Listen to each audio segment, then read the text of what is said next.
So you're prepping for the IELTS, right? And you know how frustrating it can be to feel like you have these great, solid ideas, but you're just not hitting that band 7 score. Well, today we're going to sharpen your lexical precision. This is the real key to getting beyond those simple everyday words and making your arguments pop. You've got great ideas. You totally get the question. So why is that score still stuck? More often than not, it isn't the idea that's the problem. It's the language you're using to talk about it. Your vocabulary might just be the one thing holding you back. I mean, think about the words we all use every single day. Good, people, important. Look, they're not wrong, but they're kind of blurry. They don't have a lot of specific detail. But now look at the alternatives. Beneficial, individuals, crucial. See how the focus gets sharper? It's way more precise.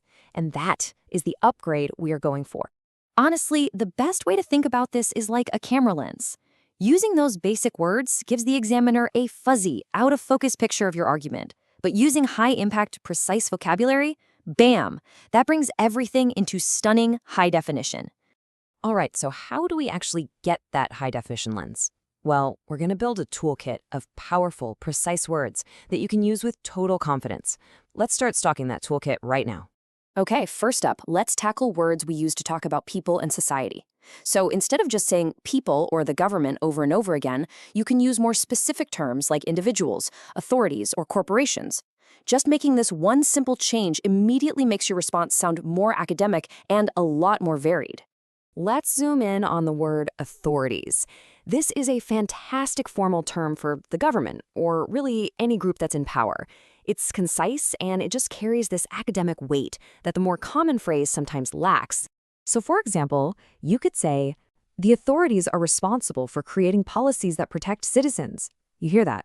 The tone is formal, it's academic, and it's absolutely perfect for an essay on social issues. Okay, next up, words for impact and change. Now, these are your power words, seriously. Instead of just saying good or important, you can be so much more precise with beneficial or crucial. Instead of a simple increase, a verb like boost is just way more dynamic. One of my absolute favorites here is the verb foster. It doesn't just mean to help, it actually implies encouraging something to grow and develop over time. There's this sense of nurturing and long-term development built right into the word itself. So when you put it in a sentence, it adds so much more depth. Countries need to foster more sustainable sources of energy. See? You're not just making them, you're creating the right conditions for them to grow and thrive. That little bit of nuance is exactly what examiners reward. And for our final toolkit category, let's talk about those big world-spanning ideas, which are essential for topics like the environment, technology, and globalization. This is where words like innovation, ecosystems, and contemporary become your best friends. Take a word like contemporary. Look, it's basically a simple swap for modern, but it instantly elevates the academic tone of your writing. It's like a little signal to the examiner that you have a broader, more formal vocabulary. For instance, you might write, contemporary lifestyles are often more sedentary. The sentence is clear, it's formal, and it's perfectly built for discussion on health or societal trends. Okay, now this is super important. A pro tip. Because having a great toolkit is one thing, knowing how to actually use it is something else entirely. Let's talk about how to avoid the big word trap. And this right here, this is the whole point. You might see a sentence packed with impressive words like ameliorate and quotidian, right? But it sounds really unnatural and forced. The goal isn't just to use big words, it's to be clear. Simply saying people should improve their daily lives is so much more powerful. Don't try to impress, just aim to communicate clearly. Remember, your main goal always is just to be understood. A precisely chosen word that fits the context perfectly is always, always more powerful than some complex word that feels like you just jammed it in there. Clarity, that's your ultimate weapon.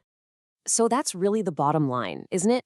Don't just go out and memorize a dictionary. Instead, focus on understanding and using a small, select group of high-impact words correctly.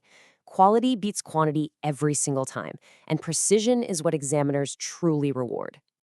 All right, so what's the actual game plan here? How do you put all this into practice without feeling completely overwhelmed? Well, I've got a simple, actionable strategy for you. I want you to start with just 5. Yep, that's it. Don't try to learn all 20 of these words at once. Just pick 5 from our list today that you feel like you can start using naturally. And the plan couldn't be simpler, really. First, just choose your 5 words. Second, practice them.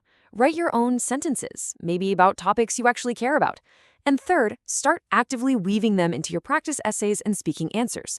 That is how you truly make these words your own. So, I want to leave you with a little challenge. Of all the words we covered today, which one stands out to you? Which word will you make your own this week? Pick just one that you are going to master. Because that single step, that's how real progress begins.